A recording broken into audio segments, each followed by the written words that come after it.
Hi friends, ஸ்ரீலங்காவில் இருக்கிற யானைகள் சரணாலயம் பார்ப்போமா?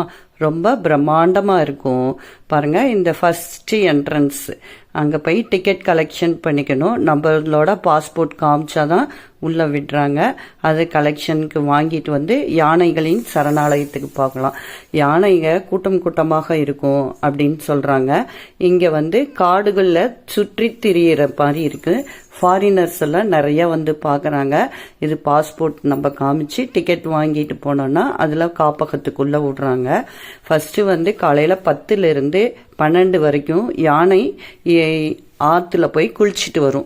ஏரிக்கரையில் போய் ஆத்தங்கரையில் போய் குளிச்சுட்டு வரும். அங்கே நம்ம போய் பக்கத்துலேயே போய் தொட்டு விளையாடலாம் இவையெல்லாம். இது வந்து நாங்கள் கரெக்டாக 11:30 காலையில் டைமு.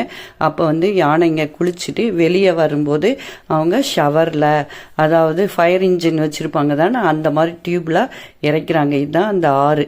அந்த ஆற்றில் போய் குளிச்சுட்டு வெளியே வருது. இது கரெக்டாக 11:50க்கு எல்லாம் அங்கே இருக்கிற சகதியெல்லாம் இதாக இருக்கும் தானே, அதெல்லாம் க்ளீன் பண்ணிட்டு வர்றதுக்கோசரம் அங்கே வந்து பீச்சி அடிக்கிறாங்க தண்ணியை. அந்த ஷவர் மாதிரி இருக்கிறதுல எவ்வளோ சந்தோஷமாக ஆடி பாடி ஓடி விளையாடுது பாருங்களேன். எவ்வளோ அழகாக விளையாடிட்டு இருக்கு. யானை பாகங்கள் சுற்றி இருக்காங்க. அங்குசம் வச்சு அதை விரட்டிட்டு இருக்காங்க. அது வெளியே வரும்போது அதோட, அதாவது காப்பகத்திலேருந்து இந்த ஏரிக்கு 1 கிலோமீட்டர் நடந்து போகணும்.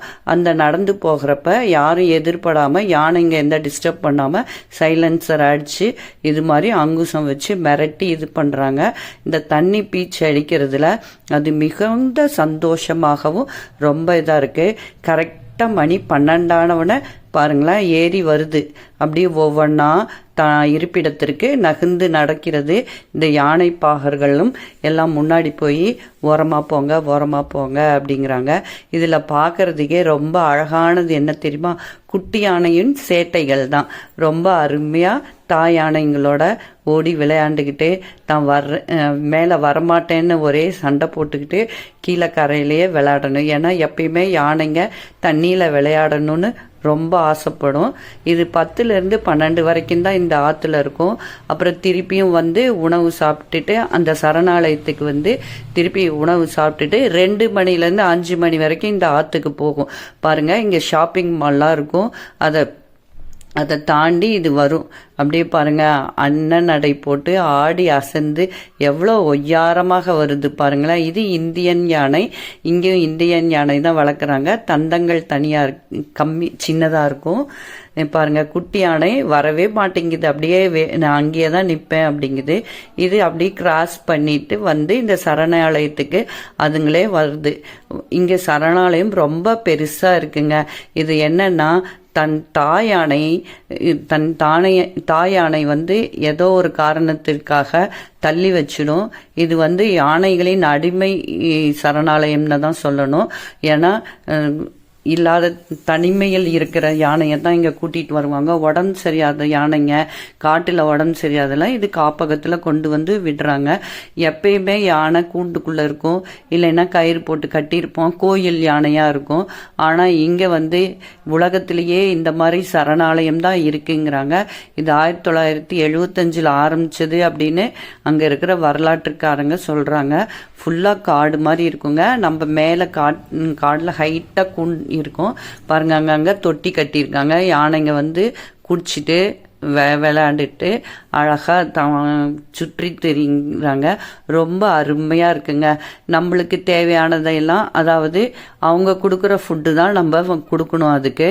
அப்போ தான் அது வந்து, ஏன்னா நம்ம வெளியிலேருந்து எடுத்துகிட்டு வரதெல்லாம் அது சாப்பிட்றதுக்கு கொடுக்கறதுக்கு பயப்படுறாங்க. அதனால் அங்கேயே அதுக்கு விற்கிறாங்க.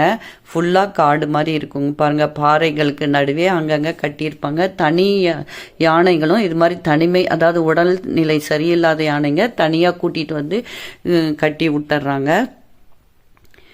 இதாவது காட்டில் இருக்கிறதுக்கு இந்த மாதிரி ஷெட்டு மாதிரி கட்டிடுறாங்க. இது யானையோட கிராஃபிக் மாதிரி போட்டிருக்காங்க அங்கங்கே யானைகளை பற்றி. இது ஸ்ரீலங்கன் கொடி சிம்பல் தாங்க.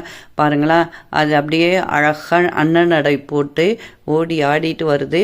இவ்வளோத்துக்கும் அது குளிச்சுட்டு வந்து திருப்பி மண்ணை வாரிக்கிட்டே தான் உடம்புல செம்மண் மாதிரி வாரி அரைச்சிட்டு வந்துடுது. இதில் ஒரு குட்டி யானை இதுதாங்க அந்த உணவு கொடுக்கறது. இது காசு கொடுத்தோம் அப்படின்னா ஸ்ரீலங்கன் மணி கொடுத்தாங்கன்னா ஒவ்வொருத்தவங்களுக்கு அந்த கூடையில் கொடுக்குறாங்க. நம்ம விருப்பப்பட்டு யானைக்கு ஊட்டலாம். இதுக்கு தனியாக ஊட்டுறதுக்குனவே ஒரு இடம் இருக்குது. அங்கே போய் எல்லாம் நம்ம விருப்பப்படி அவங்க கொடுக்குற பழங்களை எல்லாம் நம்ம கொண்டு வந்து இந்த யானை பாகர் முன்னாடி பயமில்லாமல் கொடுக்கலாங்க.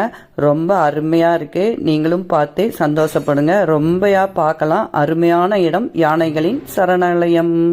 வாங்க. இந்த யானை சரணாலயம் எவ்வளோ சுத்தமாக இருக்குங்க பாருங்களேன். ஒரு தூசு தும்மு கூட இல்லை. அங்கே குடித்த வாட்டர் கேனுங்க இது எல்லாமே குப்பை கூட எவ்வளோ க்ளீனாக வச்சுருக்காங்க.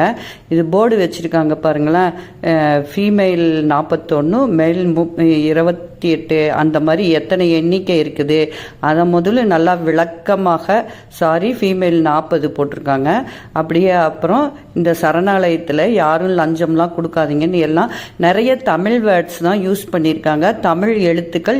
ஏன்னா இவங்களுக்கு 3வது மொழி தமிழ் வருது அப்படிங்கிறாங்க. அதனால எல்லா இடத்துல ஏர்போர்ட்டில் இருந்து எல்லா இடத்துலையும் தமிழும் இருக்குது. ஆனால் பேசுறது சிங்களம். அதில் போர்டில் தமிழ் எழுத்துக்கள் தான் எழுதியிருக்காங்க. பார்க்க நல்லா இருக்கு. யானைங்க திருப்பியும் 2 மணிக்கு மேலே திருப்பியும் அந்த ஆற்றுக்கு போகுது. எல்லாம் பாருங்க.